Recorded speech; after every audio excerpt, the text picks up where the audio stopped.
O grupo é composto por Letícia Alves Dente, Maria Clara Prazeres Silva Miranda e Yasmin Santana Sartim, e nós vamos falar sobre os métodos físico-químicos para avaliação da qualidade de chás, cacau e café.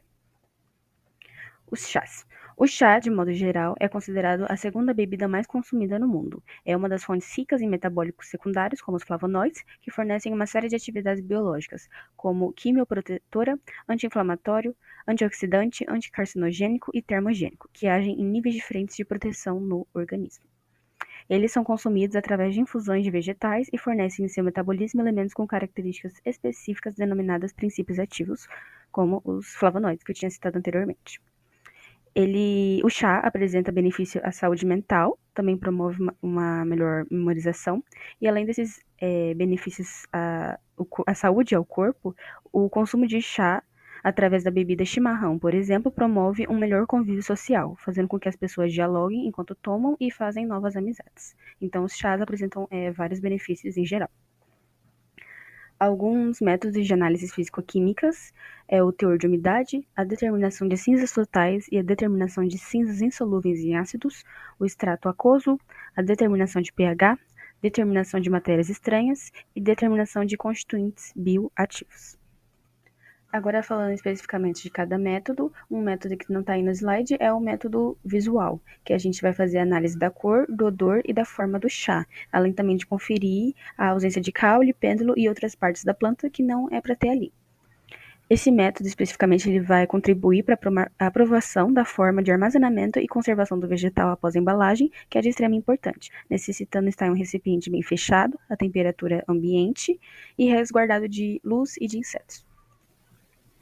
Para análise de teor de umidade, seguindo a metodologia padrão descrita na farmacopeia brasileira, pesa uma certa quantidade de amostra vegetal no pesa-filtro, coloca em estufa, depois essa amostra é submetida ao aquecimento a 100 graus Celsius pelo período aproximadamente de 1 hora. Depois desse período, realiza a primeira leitura do peso. Esse procedimento é realizado de hora em hora até que o peso não varie mais que 0,25%. O percentual da perda por dessecação pode ser obtido através da soma expressa pela média das 3 determinações de leitura direta no aparelho. Essa análise ela é de grande importância da quantificação de água presente nos vegetais, pois uma quantidade exacerbada de água em drogas vegetais pulverizadas, extrato seco e rasuradas propicia a proliferação de ações que deterioram os princípios ativos, contribuem para o desenvolvimento de insetos, micro-organismos, hidrólise e, consequentemente, a deterioração dos constituintes vegetais. Na análise de cinzas totais e de cinzas insolúveis em água, a metodologia, em resumo, vai ser para cinzas totais é a incineração das amostras em mufla até um peso constante, e para cinzas insolúveis em água é obter, depois das cinzas totais, vai tratar essas cinzas com solução de ácido clorídrico diluído, filtrar, lavar, secar e incinerar novamente o resíduo insolúvel. Essas análises de cinzas são de grande importância para apontar falsificações, pois qualifica aspectos de resíduos inorgânicos não voláteis, como pedra, terra e areia. Na análise de pH, a gente vai pesar amostras de chá, infundir em água destilada quente, filtrar a solução obtida e depois usar o pHmetro para analisar esse pH. O pH do chá geralmente é levemente ácido, de 4,5 a 6,5, e se tiver algum valor alterado, pode indicar matéria-prima de baixa qualidade, contaminação ou processamento inadequado desse chá. Então, essa análise vai determinar todos essas alterações, elas vão influenciar na estabilidade e no sabor da amostra. Na análise de extrato aquoso, a gente vai pesar a amostra seca e triturada, fazer uma infusão ou decocção em água destilada por um tempo controlado, vai fazer a filtração para separar a solução do resíduo sólido, a evaporação da água em estufa até peso constante, e daí o cálculo do rendimento, que ele vai dar a porcentagem do extrato aquoso, que representa a fração solúvel em água, que são os bioativos, como polifenóis, flavonoides e outros. Quanto maior o teor de extrato aquoso, maior a capacidade de liberação de compostos bioativos na infusão. Nas análises de determinação de bioativos, vão quantificar os princípios ativos e ajudar a garantir eficaz padronização. E daí, cada bioativo tem um método diferente de análise. Alguns exemplos são os polifenóis totais, que podem ser analisados pelo método de Folin-Ciocautel, que esse reagente, Folin, ele vai reagir com os fenóis produzindo uma cor azul. Outro exemplo são os flavonoides totais, que eles vão fazer uma complexação amarela na presença de cloreto de alumínio. E outro exemplo também é a cafeína, que pode ser feita através do HPLC, que é a cromatografia líquida de alta eficiência. E por último, as análises de materiais estranhos, que é feita através de separação manual, visual ou com lupa das amostras de chá e vai mostrar a presença de impurezas físicas ou biológicas que não deveriam estar no produto. Oi, pessoal, tudo bem? Eu me chamo Yasmin e hoje eu vou fazer uma apresentação sobre o café. O café é a bebida mais consumida do mundo, por causa do seu sabor, aroma e principalmente do seu efeito estimulante. Ele é originário da Etiópia e aí ele acabou se popularizando por diversas culturas ao longo do tempo. Ele tem duas espécies principais, que é a arábica e a robusta. A arábica, ela é uma espécie mais suave e a robusta é uma espécie mais intensa. E esses processos de produção que efetuam para o sabor dele. Então, assim, ele envolve vários processos de produção, que, por exemplo, é a colheita, é a torrefação, é a granulometria, entre outros. O café, ele tem uma lenda urbana que gerou lá na Etiópia, lá por volta do século IX, onde existia um pastor chamado Caldi, que ele observou que suas cabras estavam muito animadas após comerem um fruto. E aí, esse fruto era de um certo arbusto, e ele resolveu ir lá, curioso, comer os frutos. E ele viu que realmente ele ficou com mais energia. Então ele foi lá e falou com os monges para que os monges pudessem comer também, porque durante as orações, os monges teriam mais foco e mais energia para praticar as orações. E aí que foi gerando essa descoberta, enfim. O café possui a cafeína, que é o principal alcaloide orgânico do café. Essa cafeína ela é muito importante, porque ela é um componente ativo que proporciona um aumento de foco, melhora o desempenho físico e dá mais energia, essa sensação de mais energia. E além disso, o café ele é rico em antioxidante, contribuindo principalmente para a proteção do nosso organismo. Nesse tópico, vamos falar um pouco dos processos de análises físico-químicas do café. Qual que é a importância para esse controle de qualidade do café, com uma qualidade de sabor, de aroma, de cor. Então, assim, todos esses processos que estão nesse slide é muito importante para a qualidade do café. Então, a gente vai falar sobre a determinação de cinzas, teor de umidade, granulometria, moagem, colheita e torrefação, determinação de pH, bioativos, determinação de materiais estranhos, extrato aquoso e lipídios. Então, vamos iniciar falando sobre a umidade. A umidade determina o teor de água no grão, importante para a qualidade de armazenamento. Então, o ideal é que a umidade esteja entre 10% a 12%, porque valores acima ou abaixo pode prejudicar muito na conservação do grão do café. Grãos muito úmidos podem favorecer a proliferação de fungos e micro-organismos, enquanto grãos muito secos acabam perdendo compostos aromáticos, resultando em um café menos expressivo. A gente usa equipamentos eletrônicos que medem a umidade com precisão. Esse monitoramento é muito importante, tanto na secagem quanto no armazenamento, porque qualquer descuido, isso pode comprometer seriamente a nossa qualidade do nosso café. Essa secagem deve ser feita lenta e gradual, até que os grãos atinjam a umidade ideal. Assim conseguimos lotes mais uniformes e preservamos as características que tornam o café tão valorizado. Cinza. Então, esse teor de cinza, ele representa a matéria que não se dissolve em água, mostrando a presença de minerais importantes, como cálcio e potássio. Um teor adequado indica a qualidade mineral e nutricional que garante o café que está livre de contaminantes, como solo ou areia. Isso significa que muitas vezes a gente vai achar café com adulterações. Então, por isso que é muito importante esse tipo de análise. Então, se o produto cumpre essa legislação que é proposta, pode ajudar a diferenciar na qualidade entre marcas, tipos de café, pó, solúvel ou não. O pH. O pH é um parâmetro que avalia a acidez da bebida, que é um indicador importante da qualidade do café, principalmente para contar sobre o seu sabor. Então, o pH indicado para o café é 4,5, entre 4,5 e 6. Se ele tiver a mais, quer dizer que esse café está mais alcalino, e se tiver mais abaixo, quer dizer que ele está mais ácido. A acidez influencia diretamente o sabor e a percepção na boca, trazendo frescor e vivacidade. Mas se o café for muito ácido, pode resultar em também um sabor azedo. Tem vários fatores que afetam esse pH. Pode ser origem, cultivo, processamento pós-colheita, torrefação, qualidade da água.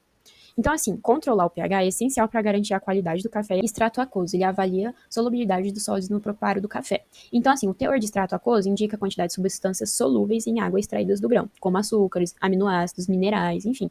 Esses parâmetros são essenciais para avaliar a qualidade do café e identificar fraudes e adulterações. Então, ela reflete fatores como tipo de grão, processamento, preparo da bebida. E, além disso, o extrato aquoso ele é usado na indústria de alimentos, em produtos como doces, balas, sorvetes, ajudando a definir concentração sólidas, solúveis e sabor. Bioativos. Eles acabam quantificando princípios ativos e ajudam a garantir a eficácia e padronização. Compostos bioativos, eles sofrem transformações físico-químicas durante o processamento. Então, assim, durante a pós-colheita, o café ele passa por processos físicos, como descascamento, separação, que retiram a casca e impureza, obtendo o grão verde pronto para a torrefação. Lá na torrefação, ocorre transformação mais complexa. E essa transformação mais complexa é a reação de Maillard ou caramelização. Onde a reação de Maillard, ela vai acontecer o quê? Aminoácidos e açúcares vão reagir, formando cor marrom e desenvolvendo aroma e sabor. E a caramelização, os açúcares se quebram e alteram, contribuindo para a cor e sabor. Então, isso é muito importante principalmente para o sabor do nosso café. E a liberação também de compostos voláteis e a evaporação da água também acontecem nesses processos. E aí, os compostos bioativos. A cafeína, ela é relativamente estável, com pouca alteração. Temos também os ácidos clorogênicos, antioxidantes que diminuem com o calor, mais presentes em torras claras, reduzidos em torras escuras. Diterpenos, compostos lipossolúveis afetados pelo grau de torra, especialmente em cafés não filtrados.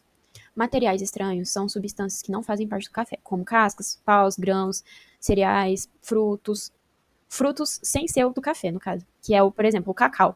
Esses podem ser adicionados tanto intencionalmente como, intencionalmente para aumentar o lucro, visando o rendimento. Pode ser também feito pelo fato que querem alterar o sabor, aroma, configurando para uma fraude. Aí, para detectarmos esses materiais estranhos, podemos fazer análise, como uma análise microscópica, também métodos como espectrometria de fluorescência de raio-x, infravermelho. Aqui vamos falar um pouco sobre a colheita, que ela envolve a remoção dos frutos do cafeiro através de métodos manuais, semi-mecanizados ou mecanizados. Então, aqui no slide, eu mostro para vocês que aqui tem literalmente o frutinho que é removido. Ele, no começo, ele é vermelhinho, verde, esverdeado. Depois, pelos processos que ocorre, ele vai passar a ser amarronzado. A granulometria avalia o tamanho das partículas, que influencia diretamente na extração do sabor. Então, o tamanho das partículas envolve no sabor, por quê? Porque quando as partículas são menores, elas oferecem mais superfície de contato, então resultando numa extração mais rápida e intensa. Já na partícula maior, isso não vai acontecer, vai ser mais lento a extração, porque a partícula maior não vai ter tanta superfície de contato. Então, a extração mais lenta, que é por partícula maior, ela é ideal para métodos de prensa francesa. A torrefação é o processo que transforma o grão cru em grão pronto. Então, essa torrefação ocorre que desidratação com evaporação da água do grão, causando uma perda de massa de 12 a 20%. O grão também aumenta o volume e se torna mais poroso, com a formação de gases como dióxido de carbono e vapor de água. Enquanto a densidade diminui, ele se torna mais quebradiço. Além disso, a cor muda do verde para o marrom, igual eu falei anteriormente, intensificando-se o ponto de queimar se a torra for longa. O processo de moagem é reduzir o tamanho dos grãos, transformando em partículas menores. Então, aqui, ó, nessa imagem mostra o processo de moagem. E a moagem, ela está extremamente relacionada com o sabor do café, principalmente pelo fato da uniformidade, porque a moagem correta garante que todas as partículas vão ter pelo menos um tamanho semelhante. Os lipídios ou gorduras do café, elas estão principalmente relacionadas com o endosperma do grão e são afetados por processos físicos e químicos, especialmente durante a torra. Nesse processo vai ocorrer a reação de Maillard, que eu falei para vocês, e a reação de caramelização, que transforma açúcares em aminoácidos, liberando compostos voláteis que contribuem para o aroma e sabor.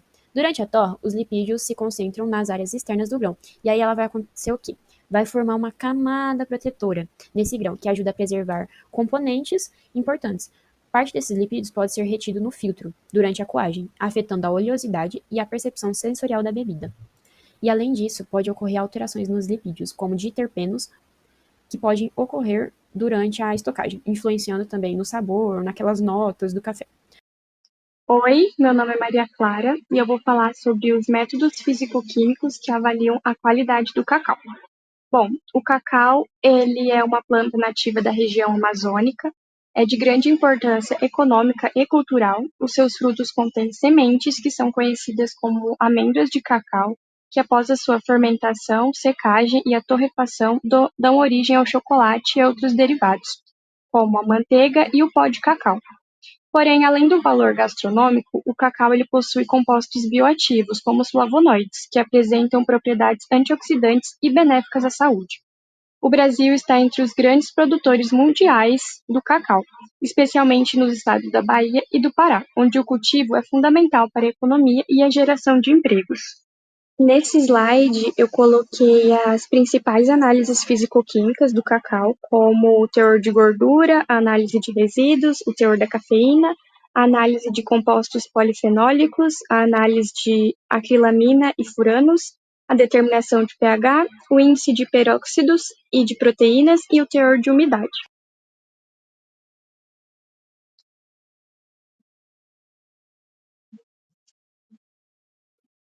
A primeira análise feita é a análise de resíduos, que envolve uma variedade de métodos de teste. Esses testes podem variar dependendo do tipo de resíduo que está sendo analisado. Por exemplo, se o resíduo que for analisado for de pesticida, pode ser analisado por cromatografia gasosa ou espectrometria de massa. Já para analisar metais pesados, como o cádmio, pode ser analisado por espectroscopia de absorção atômica ou espectrometria de massa. Já a análise do teor de gordura é fundamental, pois ela influencia na textura, a sensação na boca e até a estabilidade do chocolate. A análise ela é feita por métodos de extração, como o uso de solventes, exemplo, o método Sockler, que quantifica a porcentagem de gordura na amostra. Já a análise do pH é feita pelo pH-metro, e é muito importante, já que a acidez é um indicador de fermentação, e por isso que o cacau precisa ter um pH balanceado, para ter um desenvolvimento dos percussores de sabor e do aroma, característico dele, e até mesmo da sua qualidade. Já a análise para acrilamida e furanos é muito importante também, pois eles são contaminantes químicos, que aparecem quando o produto é aquecido durante o processamento, especialmente durante a torrefação.